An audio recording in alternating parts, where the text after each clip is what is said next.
A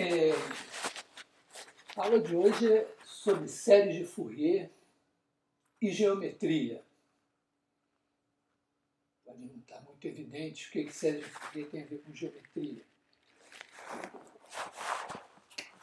Fourier escreve uma função f de x, vamos supor assim a nossa f de menos π, que é π, em R, e ele escreve assim, a 0 sobre 2. Esse 2 aqui tem é só para a fórmula ficar bonitinha. Mais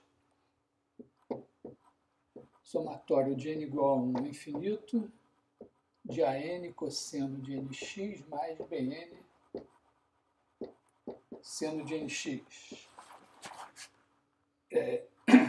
O seno de 0x é 0, mas o cosseno de 0x é 1.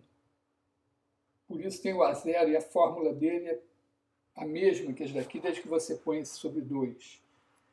Quer dizer, e aí ele mostra que ele consegue, dada f, achar esses caras por um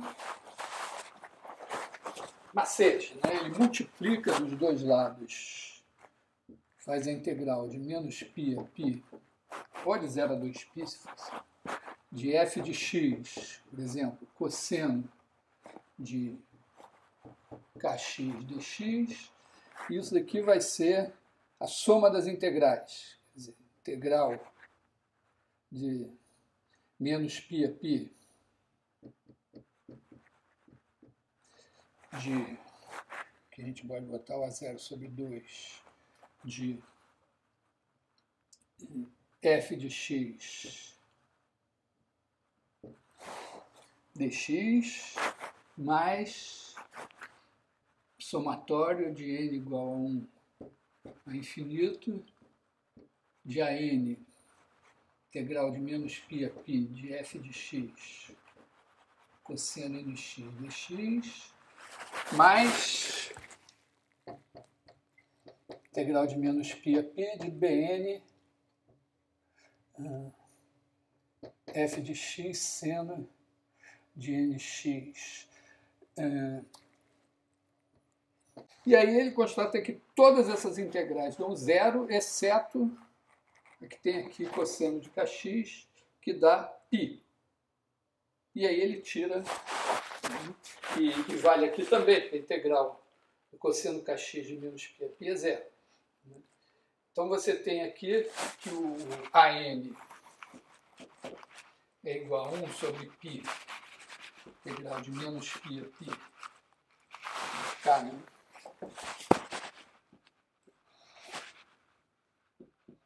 De f de x cosseno de kx dx.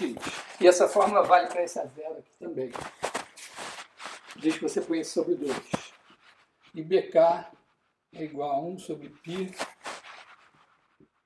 integral de menos π a π, de f de x seno de kx dx. Eu costumo chamar esse truque de Fourier. Podia ser só um truque, resolver esse problema. Mas o meu objetivo hoje é mostrar que essa coisa que ele fez aqui tem um alcance muito maior. Levou uns 100 anos para isso ficar claro. Fourier certamente não viu isso. Mas as coisas foram acontecendo, aparecendo e tal, e no começo do século XX, finalmente caiu a ficha. Para falar disso, eu vou ter que falar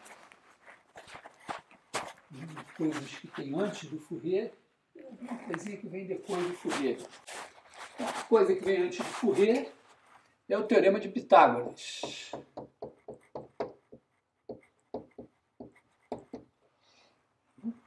Você pega um triângulo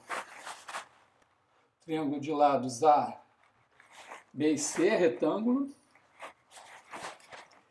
E aí, se você pegar a área desse triângulo aqui, ela é a soma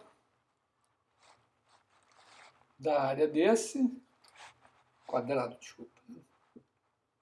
Se você pegar os quadrados, aqui é A2, D2, C2. Tem uma maneira muito legal de mostrar isso, né, que é você simplesmente prolongar esse lado aqui, baixar uma perpendicular, e aí, pelo fato de que esse ângulo daqui é igual a esse daqui é igual a esse triângulo é igual a esse. Se você fizer a mesma coisa, igual no sentido de congruente aqui, né? Fizer a mesma coisa aqui, na figura pode não aparecer, mas esses 4 triângulos são congruentes. Então, esse quadrado do lado B mais C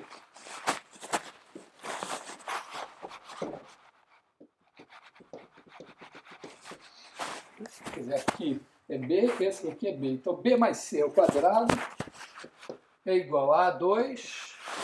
E aí, esse triângulo aqui, a área dele é BC sobre 2. Como são 4, mais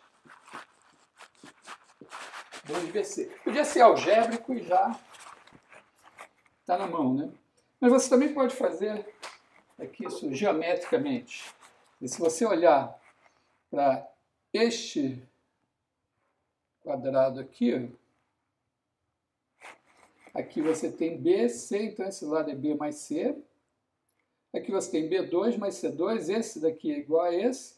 E se você partir aqui assim, por exemplo, aqui tem triângulos retângulos, aqui é B, aqui é C, aqui é B, aqui é C. Então, o mesmo quadrado tem B mais C ao quadrado é igual a B2 mais C2 mais 2BC, isso visto geometricamente. E isso demonstra o teorema de Pitágoras, igualdade aqui a 2 igual a B2 mais C2. Eu gosto dessa demonstração, acho ela bonitinha. O que o teorema de Pitágoras tem a ver com a nossa história? Bom, tem a ver que a gente usa coordenadas. Quando a gente usa coordenadas, a gente usa o teorema de Pitágoras sempre. Você coloca aqui um sistema de coordenadas. Aí você marca aqui um ponto x1, y1, um ponto x2, y2. Digamos que você desenha no papel. Marca esse. Aí quer esse tamanho daqui. Se você não souber o teorema de Pitágoras, você vai ter que medir aqui. Dependendo desses números aqui, isso pode não ser muito prático. Mas se você sabe o teorema de Pitágoras, você acha esse triângulo retângulo aqui. Esse tamanho aqui é y2 menos y1. Dependendo das coordenadas, pode ser y1 menos y2. Aqui também x2 menos x1. Eu fiz o caso mais favorável. Então, essa distância D satisfaz D2 igual a x2 menos x1 ao quadrado mais y2 menos y1 ao quadrado. Isso podia não ser muito bom. Até uns 100, digamos assim mesmo, mais generosamente, 50 anos atrás. Tudo bem, você podia ter isso, mas essas contas aqui são desagradáveis. Você tem que elevar ao quadrado e tem que tirar a raiz quadrada. Tem que tirar a melhor medida. Mas agora a gente tem... Todo mundo leva um computador no bolso. Isso aqui virou a coisa mais prática do mundo. Você pode fazer isso também com três coordenadas, né? Se você tiver assim, x, y, z, vou botar x1, x2, x3. Eu só pensa o seguinte, essa distância aqui é o tamanho desse vetor. Então, está embutido aqui nessa ideia, né, que você usa o teorema de Pitágoras para medir o tamanho de um vetor. E aqui também, né, em R3, se você botar um vetor, em azul, bota um vetor V aqui. Interessante é o seguinte, que você pode fazer isso em duas etapas. Ó. Você pode projetar esse cara aqui.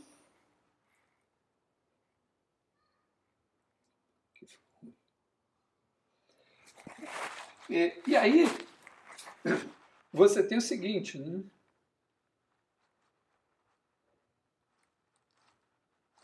Aqui é a coordenada x1, aqui é a coordenada x2, e essa daqui, em pé, é a coordenada x3.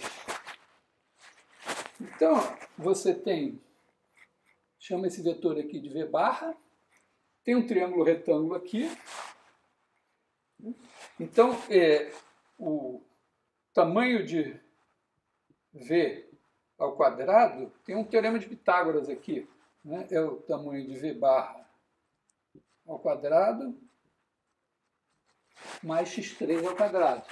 E esse daqui, a gente acabou de ver, é x1 ao quadrado mais x2 ao quadrado. Então, isso é x1 ao quadrado mais x2 ao quadrado mais x3 ao quadrado.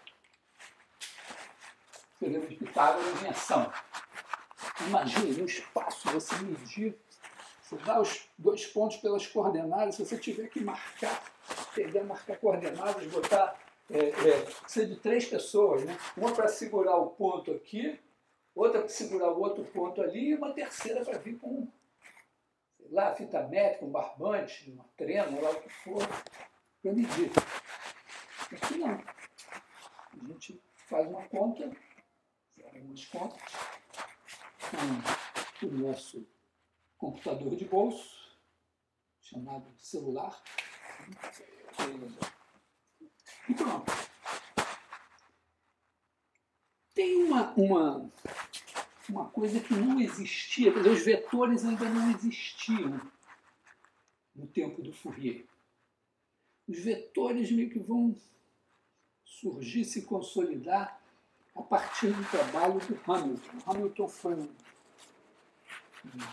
físico matemático famosérrimo, muito bom, irlandês, e ele tinha uma obsessão pelos números complexos. E ele entendeu muito bem que os números complexos eram pontos do plano, eram pares ordenados, e ele resolveu generalizar os complexos para ter números tridimensionais. E ele penou durante 10 anos, não conseguiu, mas ele criou uma espécie de números tetradimensionais, chamados quatérnios, que tem como subproduto algumas coisas de vetores. Os vetores e o produto escalar e o produto vetorial, dos quais você talvez já tenha ouvido falar. Vou mencionar o produto escalar. Então, repara, é interessante porque o Fourier morre em 1830, mas o Hamilton só vai criar os quatérnios, se não me engano, em 1846. Tinha canção do Fourier conhecer o produto escalar. O produto escalar ele surge de maneira totalmente algébrica. Eu vou inverter, vou começar geométrico, né? Vários já conhecem, né? Produto escalar de dois vetores, você pega o vetor U, o vetor V, tem aqui um ângulo θ, e a definição geométrica é U escalar V, eu não gosto de usar flechinha em cima do vetor, é igual a norma de U, norma de V, cosseno θ. Para que a norma de V cosseno θ é dada por essa projeção aqui, né?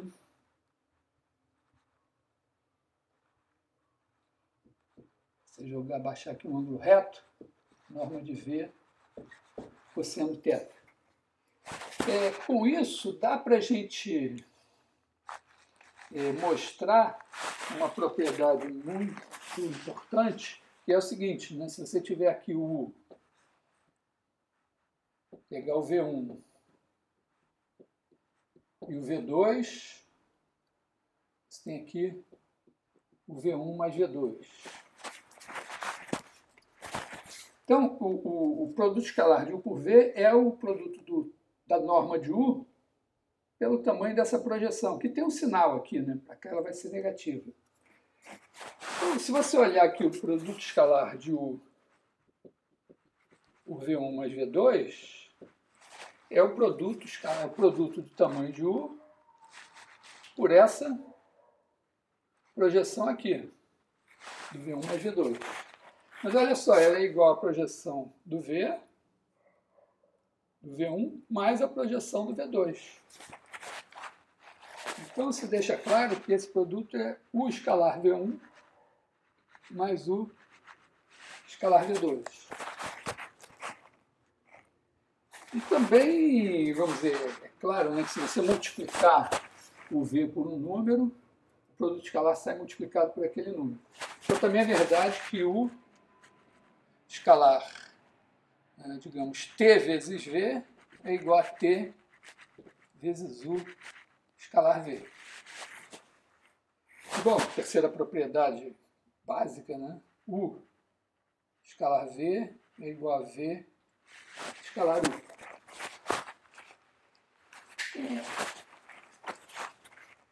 Isso nos permite, entre outras coisas, deduzir a fórmula do produto escalar. Mas, antes disso, eu queria observar que isso também nos permite tirar o teorema de Pitágoras. Olha só, imagina que você tem aqui U, V, U mais V. Imagina que esse ângulo aqui é reto. Isso significa que o produto escalar de U por V é igual a zero. Então vamos ver o que é o produto escalar. Assim, é claro, né, o produto escalar, a norma de U ao quadrado é o produto escalar de U por U. Né? Você faz U escalar U, cosseno do ângulo de U com U é 1. Então é isso. Então a gente pode usar isso aqui, a norma de U mais V ao quadrado é U mais V escalar U mais V. Por conta dessa distributividade que a gente tem aqui, ó, a gente pode escrever isso aqui. U escalar U mais V escalar U mais V. Por conta da comutatividade, essa distributividade vale dos dois lados. E agora você também pode escrever isso. U escalar U mais U escalar V mais V escalar U mais V escalar V. E a gente tem isso aqui. Então, esse é zero, esse é zero, e isso é norma de U ao quadrado mais norma de V ao quadrado. Essa é uma demonstração tão linda do teorema de Pitágoras, para que eu quero essa? É que essa aqui, ela só depende dessas propriedades, não depende nem da figura. Quer dizer, se eu tenho produto escalar, que tem essas propriedades aqui, isso aqui está valendo.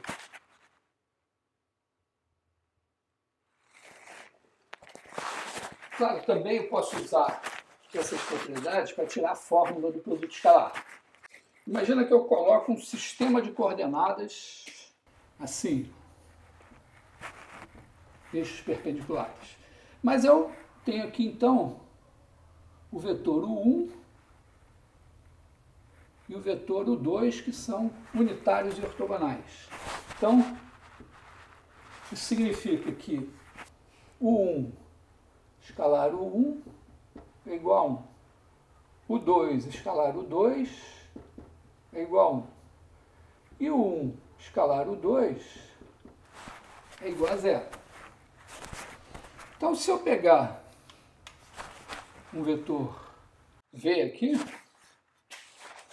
se eu quiser escrever esse V como A1, 1, mais A2, o 2, eu posso fazer uma coisa muito simples, olha só. O 1 escalar o 2 é 0. Então, se eu multiplicar por o 1 dos dois lados, V escalar o 1 é igual a 1, o 1 mais A2, o 2, escalar o 1, que é igual a A1 vezes o 1 escalar o 1, mais A2 vezes o 2 escalar o 1. E aí isso aqui é 0. Se o 1 não fosse unitário, eu dividi isso lá. Como ele é unitário, já tenho que isso é igual a 1. Se eu fizer a mesma coisa, se eu fizer V escalar o 2, vai ser a mesma coisa, só que em vez de ter 0 aqui, eu vou ter 0 aqui e vou ter 1 aqui. Então, isso aqui vai me dar a 2. Se você já deu uma estudadinha no truque do Fourier, isso soa bastante familiar, né?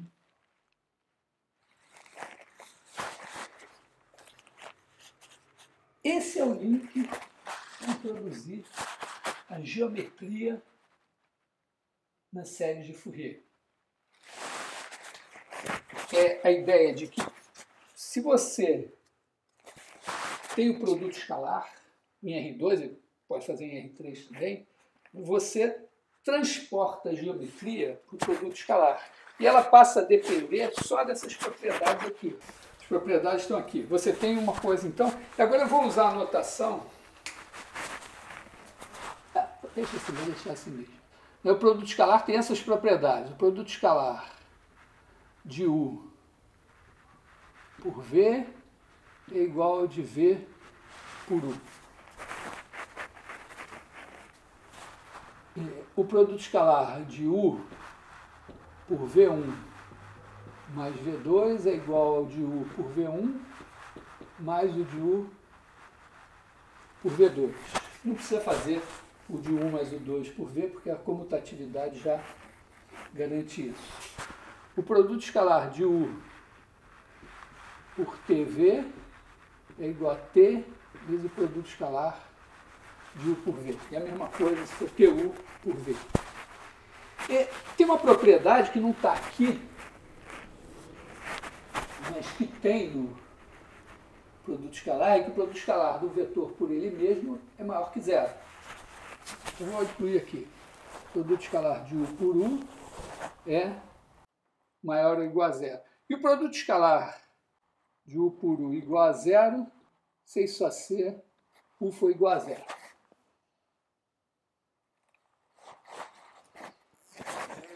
Essas propriedades aqui.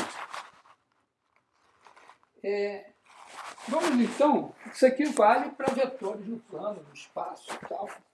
E com essas propriedades, eu tenho o teorema de Pitágoras, que a partir dessas propriedades, eu posso definir que a norma de U é igual ao produto escalar de U por U elevado a 1 meio. E posso dizer que U é ortogonal a V, significa que o produto escalar de U por V é igual a zero. Imagina assim, que eu resolvi ser ceboso, abstrato, de não, porque produto escalar com cosseno e tal, não quero saber. Vou dizer assim, produto escalar é um negócio que tem essas propriedades aqui. Mas como eu sei a interpretação geométrica disso, eu sei que quando eu faço produto escalar de U por U, eu tenho o quadrado da norma. Então eu posso dizer, não, aqui eu defino a norma dessa maneira. E eu sei que quando o produto escalar de U por V é zero, é porque eles são perpendiculares. Então eu defino que eles são perpendiculares assim. E aí eu posso fazer geometria a partir daqui, porque está claro que o produto escalar ele incorpora as duas noções métricas, as duas coisas que a gente mede. que são comprimento e ângulo. Embora ângulo seja número, uma medida importante. Pode ser reduzida a medida de comprimento, mas é muito delicado você medir. Então, as distâncias e os ângulos estão dadas pelo produto escalar. E você pode reconstruir a geometria toda aqui a partir dessa coisa.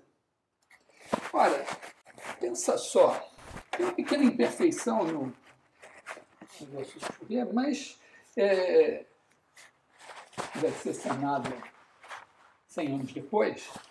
Mas imagina o seguinte, você pega as suas funções f, g, de menos π a π, em f. Supõe que elas são suficientemente boas para as coisas funcionarem. E aí você define o seguinte, eu vou chamar de produto escalar de f por g. Eu vou usar essa notação aqui, produto escalar de f por g. Isso vai ser dado pela integral de menos π a π de f de x vezes g de x dx.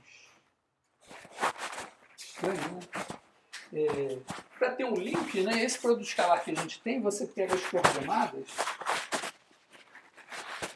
produto escalar de u por v, você pega as coordenadas de u, as coordenadas de v, multiplica as coordenadas correspondentes e soma.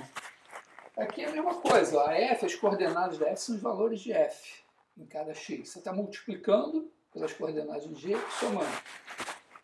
Mas é só um link para a gente achar isso tão estranho. O mais bonito da história é que o Fourier, quando fez isso, ele não definiu assim, mas ele usou isso, né, antes que isso aqui existisse, não tinha no que se inspirar. Se você olhar para isso e olhar para cá, você vai ver que o produto escalar de f por g é igual ao produto escalar de g por f. Também você tem a distributividade aqui. Então, o produto escalar de f por g1 mais g2 é igual ao de f por g1 mais o de f por g2. Produto de f por tg, t variável aqui é x, se você botar um t aqui, ele sai e vira t produto escalar de f por g. Tem um detalhe aqui, a rigor, você poderia, usando funções que têm descontinuidades, vamos dizer assim, evitáveis, se você pegar uma função que é zero e mudar o valor dela em 15 pontos, a integral continua sendo zero e ela não é mais zero. Mas essas descontinuidades são evitáveis. Então, a menos disso, você pode dizer que o produto escalar de f por f é sempre maior ou igual a zero. E o produto escalar de f por f igual a zero, vou dizer assim, implica que f igual a zero moralmente. Moralmente é que, vamos dizer, você podia mudar o valor dela em alguns pontos sem alterar nada de relevante nas integrais e ela continuaria, ela passaria a ser zero. Então, olha só, aqui tem um boqueirão para a gente introduzir uma geometria. Isso vai ser crucial na história da série de Fourier, na história da análise, na história da matemática. Porque esse é o caminho para a gente pensar geometricamente a aproximação de funções. Vou tentar me explicar. Primeiro, você tem o truque de Fourier. Né? O que é o truque de Fourier? O que ele tem é o seguinte, é que o produto escalar de seno de nx pelo seno de mx é igual a zero se n é diferente de n. O produto escalar do cosseno de nx pelo cosseno de mx é igual a zero se n é diferente de m. E o produto de seno de nx pelo cosseno de mx é igual a zero sempre. Fazendo toda essa definição da integral. Então, é como se você dissesse assim, esses caras são ortogonais. Quer dizer, significa que são infinitos, mas são 2 a 2 ortogonais. Então, quando você faz, o truque do Fourier é esse, né? Quer dizer, quando você escreve f de x igual a A0 sobre 2 mais somatório de AN cosseno de nx mais BN seno de nx de n igual a 1 infinito, o que ele está fazendo é escrevendo, abstraindo que aqui tem o mesmo n para outro, mas isso aqui é uma coleção enumerável de funções. Quer dizer que ele está... aqui é a função 1 meio, constante 1 meio. É como se ele estivesse dizendo o seguinte, eu estou fazendo f de x igual a somatório de n igual a 1 a infinito de Cn com n de x. Aqui você pega esse no zero, aqui você distribui entre pares ímpares de maneira que você enumera esses caras. Então, cada um desses caras é um dos n's aqui. A gente sabe fazer isso, né? Pegar duas cópias dos naturais e jogar objetivamente nos naturais. Então, é isso aqui. E o que ele está dizendo é o quê? Como esses caras são 2 a 2 ortogonais, se eu quiser o C índice K, eu faço o produto escalar de F por o K. Isso vai me dar somatório de n igual a 1 a infinito de Cn o n por o K. E olha que aqui tem uma questão delicada. Se pode integrar termo a termo. Mas, assim como o Newton deu seus chutes e que foram, quer dizer, fechar 150 anos depois do repetir, Fourier também deu seus chutes. Ele não formulou assim, mas a gente hoje pode olhar para isso assim e dizer agora, claro, esse produto escalar é zero, porque esses caras são 2 a 2 ortogonais, são todos zero, exceto o K por o K. E claro, você sabe aqui que quando você faz o produto escalar do seno por ele mesmo, vai dar π, do cosseno por ele mesmo vai dar π. Então, simplesmente aqui, o produto escalar desse aqui vai dar C índice K vezes o produto escalar de UK por UK. A gente pegou os UNs ortogonais, mas eles não são unitários. Mas esse produto escalar aqui, a gente dá 1 dá π. Então, isso aqui dá π vezes CK. Essa é a reinterpretação do truque de Fourier pensando dessa maneira.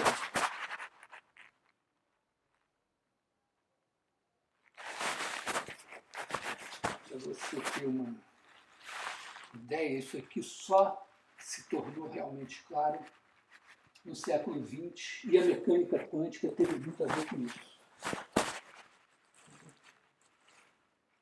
Você pensar que você está olhando séries de Fourier, você não está olhando só para séries de Fourier. Tem muita coisa que vem atrás disso. Bom, muito bem. Então, o truque de Fourier está reinterpretado dessa maneira. Tem uma questão também que a gente precisa encarar de frente, que é a seguinte. A gente está cumprindo um programa, que é o programa do Newton. Não vamos perder de vista isso. Newton olhou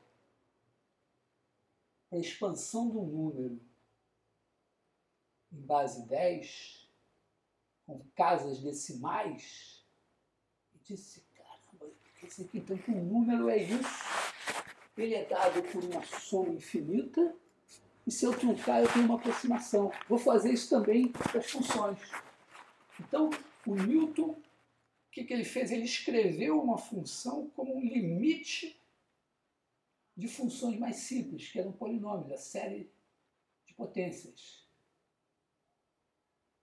E no finalzinho do nosso estudo de série de potências, nós aprendemos, né, que se você tem Fn igual a somatório de n igual a zero, vou botar aqui de k igual a zero até n de ak x elevado a k, e a f é o somatório de k igual a zero a infinito de ak x elevado a k, então a Fn converge uniformemente para F. Então, quer dizer, não é só... Porque quando a gente pensa que a sequência Fn converge para F, a sequência de funções, a gente tende a pensar assim, Fn de x converge para F de x para cada x. É a convergência pontual, é a coisa mais simples, mais natural. Mas a gente entendeu que você tem Fn converge para F uniformemente. Dentro, aqui você tem o raio de convergência, 0, menos R, R. Então, se você pegar aqui um intervalo alfa, beta, aqui dentro desse intervalo, vale isso. Isso pode ser relido. O que isso significa? Isso significa que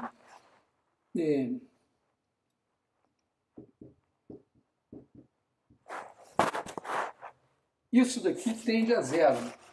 Vou botar duas barrinhas aqui, significando o seguinte: a barrinha Fn menos F é igual ao sup, ou máximo. Como são funções contínuas, eu vou me permitir chamar de máximo, com x pertencente a alfa beta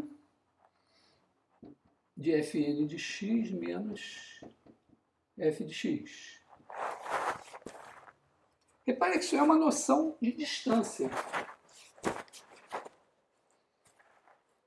Você tem aqui uma distância entre essas duas funções. Quer dizer que a gente pode dizer, a distância entre duas funções f e g, ambas definidas de alfa beta em R. Nem sempre vai fazer sentido, mas quando fizer sentido, né, você diz que a distância de f a g é igual a máximo. Vamos botar o sup para pelo menos, se elas não forem contínuas, ainda ter uma chance. Né? Sup x pertencente a alfa beta de f de x menos g de x.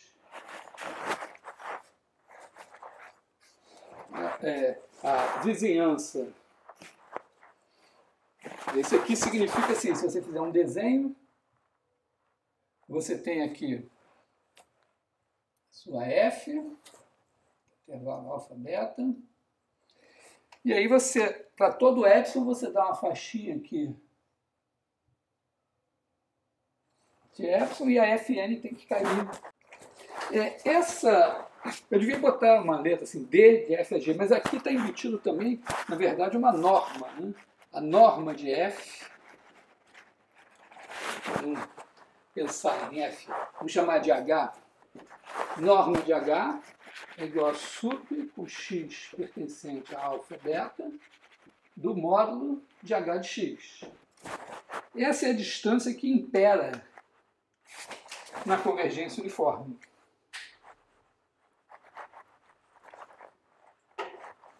Quando você olha para a série de Fourier,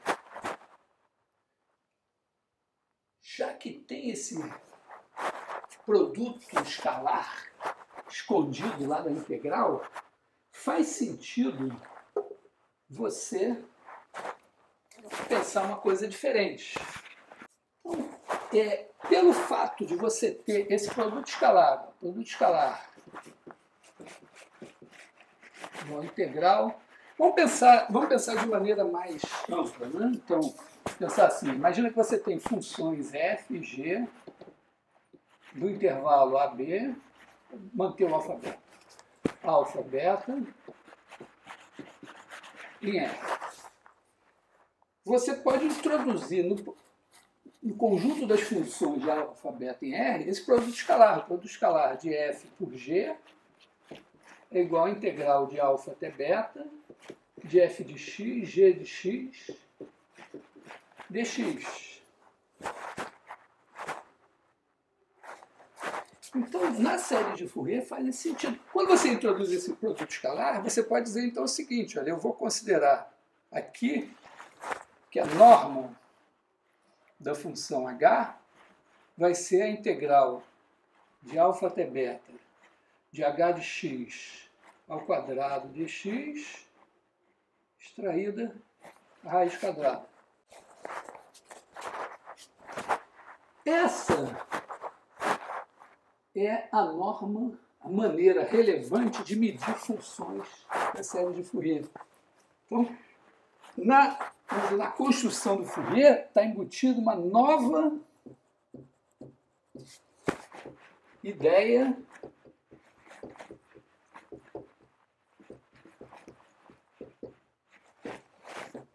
de convergência, que é, vou chamar essa norma aqui de norma 2. É a convergência chamada convergência L2. L2 tem a ver com ideias que vão vir quase 100 anos depois do Fourier. 100 anos depois do Fourier, na verdade. Talvez até um pouco mais. Que é o que? Você dizer que Fn, F, vamos dizer, de menos π em R. Você pode dizer que Fn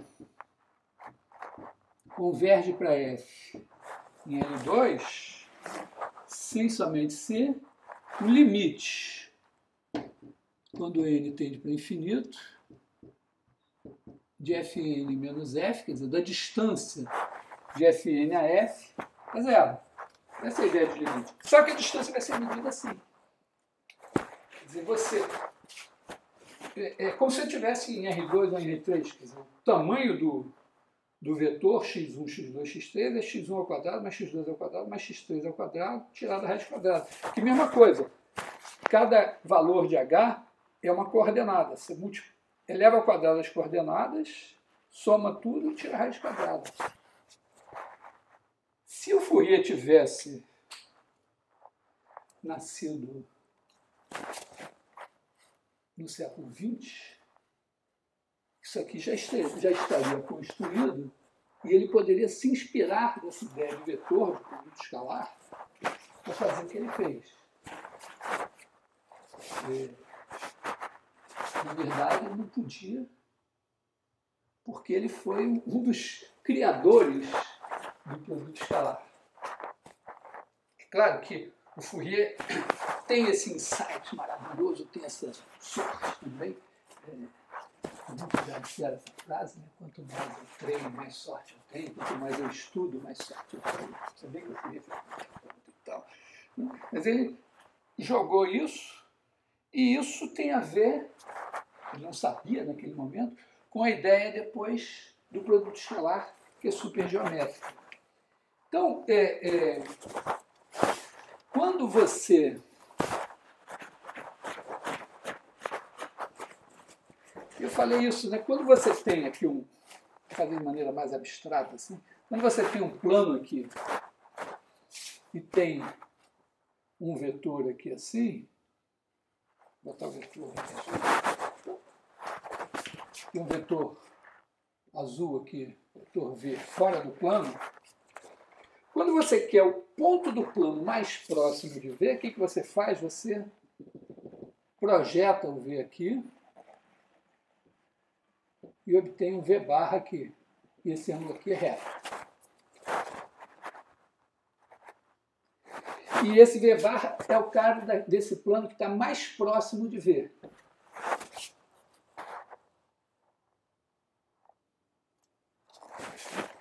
E quem é o V barra? Bom,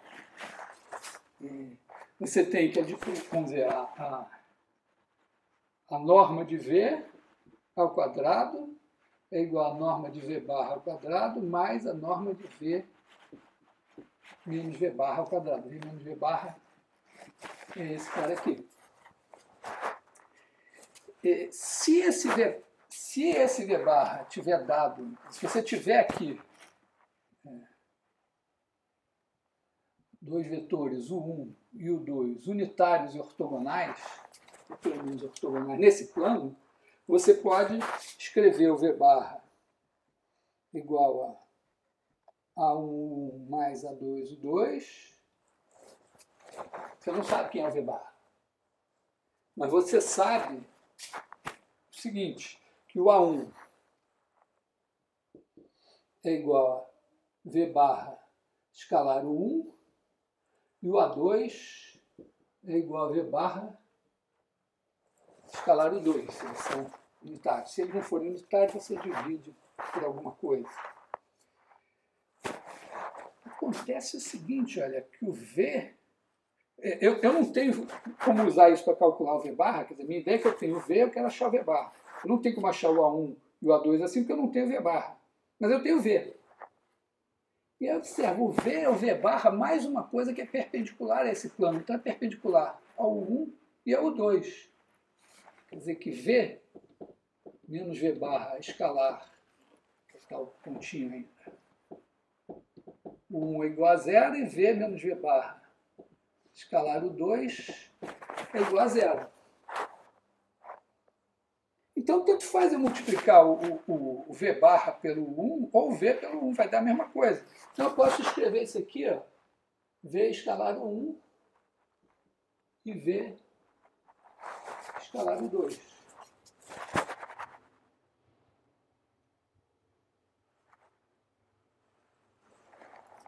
Vê se você entende isso. Então, olha, recapitulando, eu tenho um vetor V e eu tenho um plano. Esse plano tem dois vetores unitários ortogonais aqui. Então, vamos ortogonais. Eu quero projetar o V, quero achar o cara que está aqui, que está mais próximo de V. Chamo de V barra. Ele é uma coisa assim. E eu sei como achar o A1 e o A2 usando o produto escalar.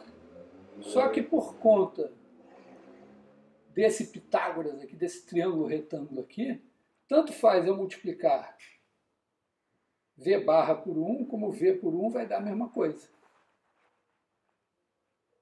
Porque o V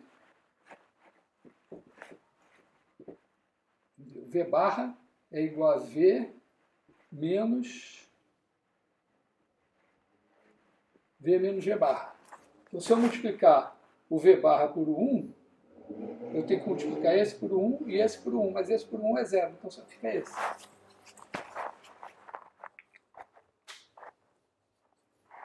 Isso vai ter como consequência o seguinte. Imagina que você pensa lá f de x igual... Vou pensar a série de Fourier de maneira abstrata. Quer dizer, você está aqui no nosso espaço.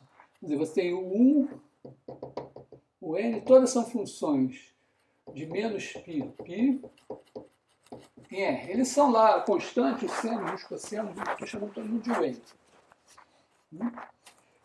E elas têm essa propriedade. O I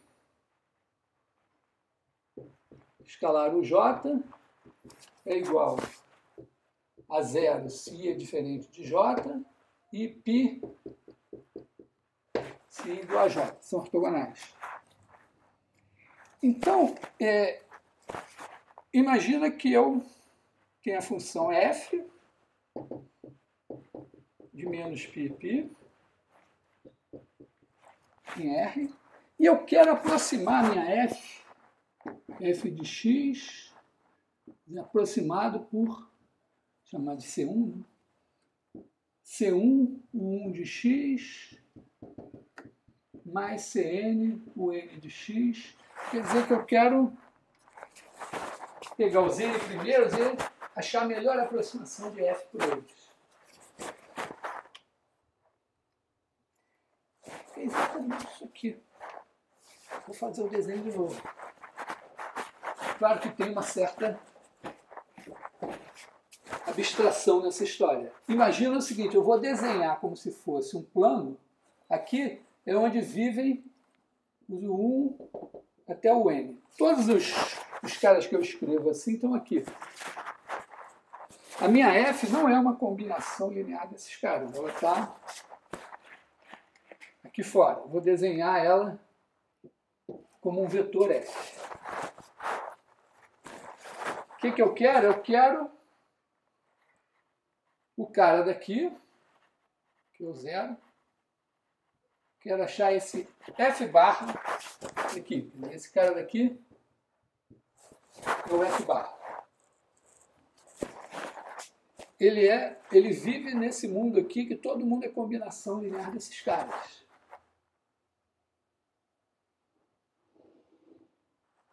Então, a ideia é o quê? Que como tem esse... Conta do teorema de Pitágoras, olha só, eu vou medir essa distância aqui pelo produto escalar. Então, eu sei que se eu botar um ângulo reto aqui, quer dizer, se esse cara... Se eu pegar esse cara aqui, essa projeção aqui, de maneira que esse cara é perpendicular a todo mundo aqui, eu vou ter esse ângulo reto aqui. E aí eu vou ter o seguinte, ó, aqui é o f barra, aqui é o f menos f barra. Então, f menos f barra é perpendicular a todo mundo nesse cara aqui. Estou procurando essa projeção. Quem é, então, o f barra? O f barra é um certo C1 U1 mais CN o N. Como é que eu acho esses caras aqui? Como eles são 2 a 2 ortogonais, eu sei que o C índice I é igual ao F barra escalar o I. Quando eu faço esses produtos escalares agora, o produto escalar do UI por UI não vai dar 1, vai dar π. Então, quando eu fizer F barra escalar o I, vai dar 0 em todos esses, e aqui vai dar... Vamos dar 0 em todos, aqui vai dar CI vezes o I escalar o I, que não é 1, é π. Então vai dar π, CI é igual a isso daqui. Então, eu boto só 1 sobre π aqui. Então eu tenho o CI aqui. Por conta da mesma coisa, olha só, se eu, em vez de fazer F barra, eu fizer F, eu tenho aqui, ó, F barra é igual a F menos F barra. E esse cara daqui, escalar todo mundo aqui é 0. Então isso daqui vai dar 1 sobre π F escalar o I, que é o coeficiente de Fourier da F. Então, as séries de Fourier têm a seguinte propriedade.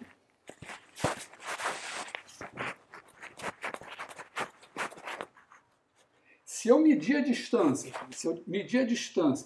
digamos assim, norma de H é igual a integral de menos π a π de h de x ao quadrado dx raiz quadrada. Essa é a minha distância.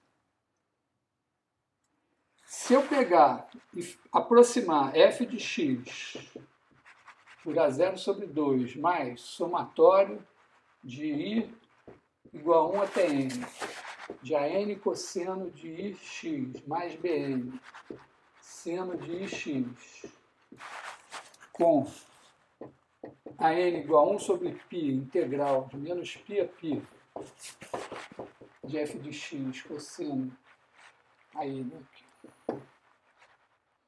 cosseno de x dx e bi igual a 1 sobre π integral de menos π a π de f de x seno de x dx. Se eu fizer isso, eu estou dizendo o seguinte, que esse cara daqui, de todos os caras que se escrevem nessa forma, usando até seno de nx e cosseno de nx, quer dizer, se eu não soubesse série de Fourier, vou pegar e vou aproximar essa f para um polinômio trigonométrico, uma coisa assim, que tem constante mais cosseno x, mais seno x, mais cosseno 2x, mais seno 2x e tal, até cosseno de nx, seno de nx, é o que eles chamam de um polinômio trigonométrico de grau n. Se eu procurar a melhor aproximação com esse critério aqui, ela é dada truncando a série de Fourier.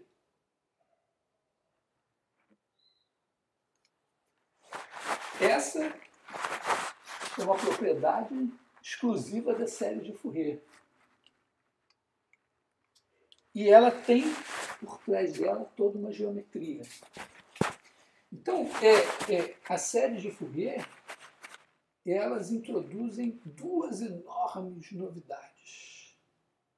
Primeiro, elas lidam com funções que não precisam mais nem ser deriváveis. Porque os coeficientes de Fourier são definidos por integrais. As funções podem ser descontínuas, ter várias descontinuidades e tal. E isso é importante para o tipo de problema que estava sendo tratado. O Fourier não inventou as séries trigonométricas. O Euler e o Daniel Bernoulli já tinham chegado aí, mas eles esbarraram na ideia, na objeção do Euler, de que, como era uma série de senos e cossenos, isso não ia dar conta de funções que tivessem bicos e tal, porque eram coisas assim, infinitas e tal, e eles ficaram aí. O Fourier, quando ele consegue a fórmula dele para expressar uma função em série trigonométrica, ele vê logo que ele pode aplicar essa fórmula para funções descontínuas. E rapidamente, no livro dele, ele entusiasmadamente começa a mostrar exemplos. Embora ele não tenha realmente provado a convergência das séries, mas ele viu que estava ali. Então, essa é uma primeira grande novidade, quer dizer, é uma ruptura com a ideia de função que vinha do Newton, que era uma coisa que se expressava em séries de potência, portanto, era sem infinito, sempre. E o Fourier fala isso explicitamente no livro dele. O que ele não fala no livro dele, e que é talvez o fato mais maravilhoso, que ele não sabia ainda, é que com esse produto escalar que está embutido na ideia dele, ele abre caminho para uma geometrização dessa ideia de aproximação de funções que é extremamente poderosa. Isso só vai ficar mais claro no século XX. Mas